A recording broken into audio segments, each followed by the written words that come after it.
got into it. We were doing like traditional martial arts, like Japanese jiu-jitsu and kind of boxing and stuff like that.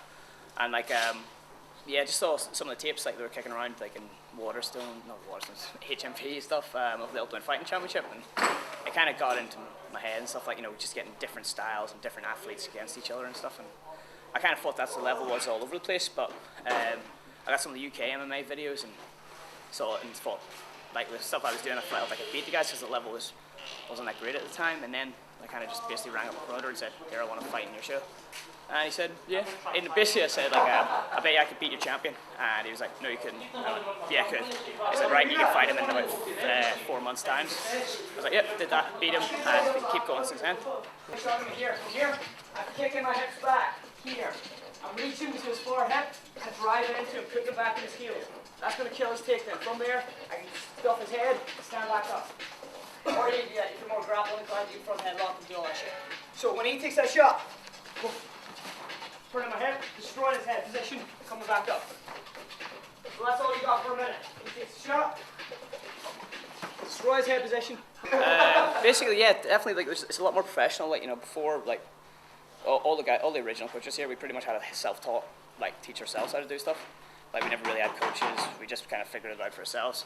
Now we're getting different guys from different backgrounds, and it's kind of really grown. Like, you know, on the team we've got like a Commonwealth medalist wrestler, like, you know, Thai boxing champions and scary dudes, and you know, it's going really well. Like, you know, lots of different disciplines kind of contributing to making the fight team successful.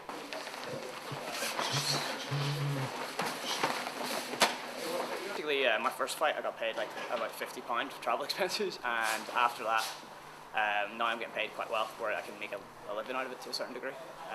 So that's a big step up. There's also, like, you know, the professionalism in the shows. Like, you know, Absolute Combat is, like, you know, pretty much the main show in Scotland, and it's like, you know, like, you see the production values on shows. It's filmed, it's got commentators, like, you know, the ring's great. You know, it runs seamlessly, and that's, back in the day, it was a little bit different. You turn up, like, when I was 62 kilos, I ended up fighting a guy who was like 77, which is pretty dumb. But that wouldn't happen these days. Everyone's professional, they make weight, and there's a lot of fan support for it. You know, like, they sell out shows and stuff. So it's going well.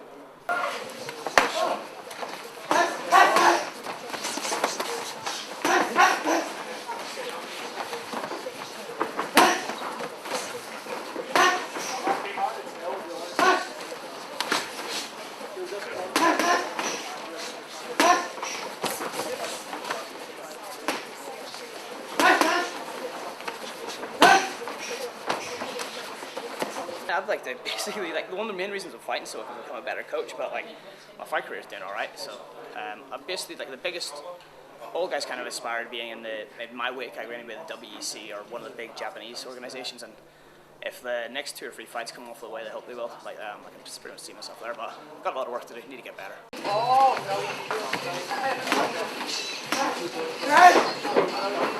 I told people you did mixed martial arts, something they didn't have a clue what you did. If you told them you did UFC, like, you'd never say that, but like, you know, they wouldn't know what you did. So even cage fighting, they didn't know that. Like, now you have to explain to people the difference between, like, you know, cage fighting and mixed martial arts and stuff. Like, that's not like, that has negative connotations and stuff like that. Where mixed martial arts, like, you know, it makes a lot more sense. It describes the sport in a truer sense, and like, you know, everyone knows about it. Like, fucking Alex Reed's is all over the papers and stuff.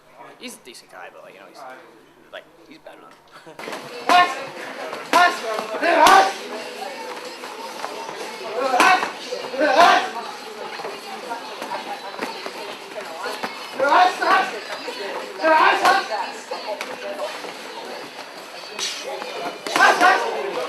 Retards, man. Like, seriously, like, you know, like, we said this in every interview we did, like, you know, horse riding or racing, yeah, like, horses going fast. Yeah, those guys get messed up. They stick like little tiny dudes on big ass horses, and then they fall off, and like the guys get messed up in it. Like, I've got funny ears and a broken hand from doing MMA. Man, I got worse than that, like, playing every other team sport in the world, you know. So, like, you know, if they want to ban, like, you know, it's real. To be honest, I think it's a lot of times it's just politicians or, like, you know, spokespeople wanting to get some, like, you know, media time, to be honest. And, like, you know, there was one interview that we did a while ago, like, you know, for a newspaper, and they had asked, like, you know, I was like, it was a high-ranking police officer.